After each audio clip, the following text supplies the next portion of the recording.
अगला अध्याय। शिव जी के किराता अवतार के प्रसंग में श्री कृष्ण द्वारा द्वैत वन में दुर्वासा के शाप से पांडवों की रक्षा। व्यास जी का अर्जुन को शक्र विद्या और पार्थिव पूजन की विधि बताकर तप के लिए सम्मति देना। अर्जुन का इंद्रकील पर्वत पर तप, इंद्र का आगमन और अर्जुन को वरदान। अर्जुन का शिव जी के उद्देश्य से पुनः तप में प्रवृत्त होना।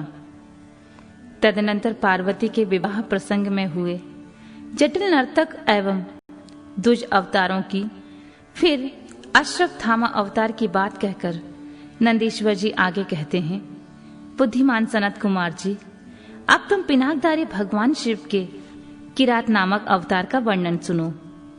उस अवतार में उन्होंने मूक नामक दैत्य का वध और प्रसन्न होकर अर्जुन को वर प्रदान किया था। जब सुयोधन ने महाबली पांडवों को जुए में जीत लिया, तब वे सती साध्वी द्रौपदी के साथ द्वैत वन में चले गए। वहीं वे पांडव सूर्य द्वारा दी गई बटलोई का आश्रय लेकर सुखपूर्वक अपना समय बिताने लगे। उसी समय सुयोधन ने आदर पूर्वक मुनिवर दुर्वासा को छल करने के प्रयोजन से पांडवों के निकट जाने के लिए प्रेरित किया।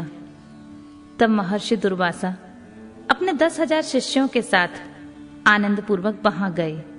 तब उन सभी पांडवों ने उनकी प्रार्थना स्वीकार करके दुर्वासा आदि तपस्वी मुनियों को स्नान करने के लिए भेजा।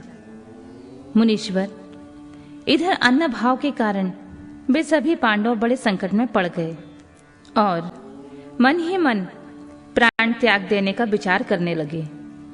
तब द्रौपदी ने श्री कृष्ण का स्मरण किया। वे तत्काल ही वहां आ पहुंचे और शाक के पत्ते का भोग लगाकर उन सभी तपस्वियों को तृप्त कर दिया। फिर तो महर्षि दुर्वासा अपने शिष्यों को तृप्त हुआ जानकर वहां से चलते बने। इस प्रकार श्री कृष्ण की कृपा से उस समय पांडव संकट से मुक्त हुए। तदनंतर भगवान श्री कृष्ण ने पांडवों को शिव जी की आराधना करने की सम्मति दी। फिर व्यास जी ने भी आकर उन्हें शंकर के समाराधन का आदेश देते हुए कहा, शिव जी संपूर्ण दुखों का विनाश करने वाले हैं। वे भक्ति करने से थोड़े ही समय में प्रसन्न हो जाते हैं। इसीलिए सभी लोगों को शंकर जी की सेवा करनी चाहिए। वे महेश्वर प्रसन्न होने पर भक्तों की सारी अभिलाषाएं पूर्ण कर देते हैं, यहाँ तक कि वे इस लोक में सारा भोग और परलोक में मोक्ष तक दे डालते हैं। यह बिल्कुल निश्चित बात है। इसीलिए भुक्ति मुक्ति रूपी फल की कामना करने वाले मनुष्यों को सदा शंभु की सेवा करनी चाहिए, क्योंकि भगवान शंकर साक्षात परम पुरुष, दुष्टों के संहारक और सत्पुरुषों के आश्रय स्वरूप हैं। अब अर्जुन पहले दृढ़ता पूर्वक शक्र विद्या का जप करें, तब इंद्र पहले परीक्षा लेंगे, पीछे संतुष्ट हो जाएंगे। प्रसन्न होने पर वे सर्वदा विघ्नों का नाश करते रहेंगे और फिर शिव जी का श्रेष्ठ मंत्र प्रदान करेंगे। नंदीश्वर कहते हैं, मुने, इतना कहकर व्यास जी अर्जुन को बुलाकर उन्हें शक्र विद्या का उपदेश देने के लिए उद्यत हुए। तब तीक्ष्ण बुद्धि वाले अर्जुन ने स्नान करके पूर्व मुख बैठकर उस विद्या को ग्रहण कर लिया। फिर उदार बुद्धि मुनिवर व्यास ने अर्जुन को पार्थिव लिंग का पूजन का विधान बतलाकर उनसे कहा, पार्थ, अब तुम यहां से परम रमणीय इंद्रकील पर्वत पर जाओ और वहां जाह्नवी के तट पर बैठकर सम्यक रूप से तपस्या करो। यह विद्या आदर्श रूप से सदा तुम्हारा हित करती रहेगी। अर्जुन को ऐसा आशीर्वाद देकर व्यास जी पांडवों से कहने लगे, नृपश्रेष्ठो, अब तुम लोग भी धर्म पर दृढ़ बने रहो। इससे तुम्हें सर्वथा श्रेष्ठ सिद्धि प्राप्त होगी। इसमें अन्यथा विचार करने की आवश्यकता नहीं है। नंदीश्वर कहते हैं, इस प्रकार मुनिवर व्यास उन पांडवों को आशीर्वाद दे तथा शिव जी के चरण कमलों का स्मरण करके तुरंत ही अंतर्ध्यान हो गए। उधर शिव मंत्र के धारण करने से अर्जुन में भी अनुपम तेज व्याप्त हो गया। वे उस समय उद्दीप्त हो उठे। अर्जुन को देखकर सभी पांडवों को निश्चय हो गया कि अवश्य ही हमारी विजय होगी, क्योंकि अर्जुन में विपुल तेज उत्पन्न हो गया है। जब उन्होंने अर्जुन से कहा, व्यास जी के कथन से ऐसा प्रतीत होता है कि इस कार्य को केवल तुम ही कर सकते हो, यह दूसरों के द्वारा कभी भी सिद्ध नहीं हो सकता। अतः जाओ और हम लोगों का जीवन सफल बनाओ। तब अर्जुन ने चारों भाइयों तथा द्रौपदी से अनुमति मांगी। उन लोगों को अर्जुन के बिछोह का दुख तो हुआ, पर कार्य की महत्ता देखकर सभी ने अनुमति दे दी। फिर तो अर्जुन मन ही मन प्रसन्न होते हुए उस उत्तम पर्वत इंद्रकील को चले गए। वहां पहुंचकर वे गंगा जी के समीप एक मनोरम स्थान पर, जो स्वर्ग से भी उत्तम और अशोक वन से भी सुशोभित था, ठहर गए। वहां उन्होंने स्नान करके गुरुवर को नमस्कार किया और जैसा उपदेश मिला था उसी के अनुसार स्वयं ही अपना वेश बनाया। फिर पहले मन ही मन इंद्रियों का अपकर्ष करके वे आसन लगाकर बैठ गए।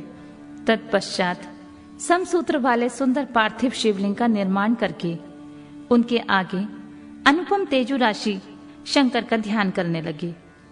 वे तीनों समय स्नान करके अनेक प्रकार से बारंबार शिव जी की पूजा करते हुए उपासना में तत्पर हो गए। तब अर्जुन के शिरोभाग से तेज की ज्वाला निकलने लगी।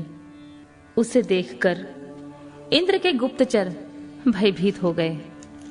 वे सोचने लगे, यह यहां कब आ गया। पुनः उन्होंने ऐसा विचार किया कि यह घटना इंद्र को बतला देनी चाहिए। ऐसा सोचकर वे तत्काल ही इंद्र के समीप गए। गुप्तचरों ने कहा, देवेश, वन में एक पुरुष तप कर रहा है, परंतु हमें पता नहीं है कि वह देवता है, ऋषि है, सूर्य है या अग्नि है। उसी के तेज से संतृप्त होकर हम आपके सन्निकट आए हैं। हमने उसका चरित्र भी आपसे निवेदित कर दिया है। अब आप जैसा उचित समझें वैसा करें। नंदीश्वर कहते हैं, मुने, उन गुप्तचरों के यूं कहने पर इंद्र को अपने पुत्र अर्जुन का सारा मनोरथ ज्ञात हो गया। तब वे पर्वत रक्षकों को विदा करके स्वयं वहां जाने का विचार करने लगे। विप्रवर, इंद्र अर्जुन की परीक्षा करने के लिए वृद्ध ब्रह्मचारी ब्राह्मण का वेश बनाकर वहां पहुंचे। उस समय उन्हें आया देखकर पांडव पुत्र अर्जुन ने उनकी पूजा की और फिर उनकी स्तुति करके आगे खड़े हो पूछने लगे, ब्राह्मण, बतलाइए इस समय कहां से आपका शुभ आगमन हुआ है। इस पर ब्राह्मण वेशधारी इंद्र ने अर्जुन को ऐसे वचन कहे जिससे वह तब से डिग जाए।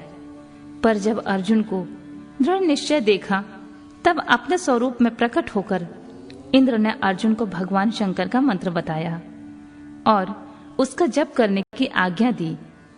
तदनंतर अपने अनुचरों को सावधानी के साथ अर्जुन की रक्षा करने का आदेश देकर वे अर्जुन से बोले, भद्र, तुम्हें कभी भी प्रमाद पूर्वक राज्य नहीं करना चाहिए, परम तब यह विद्या तुम्हारे लिए श्रेयस्कर होगी। साधक को सर्वथा धैर्य धारण किए रहना चाहिए। रक्षक तो भगवान शिव ही हैं। वे संपत्तियों और फल दोनों समान रूप से देंगे, इसमें तनिक भी संशय नहीं है।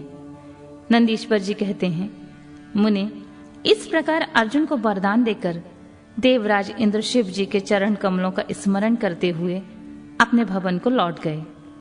तब महावीर अर्जुन ने भी सुरेश्वर को प्रणाम किया और फिर वे अपने मन को वश में करके इंद्र के उपदेशानुसार शिव जी के उद्देश्य से तपस्या करने लगे।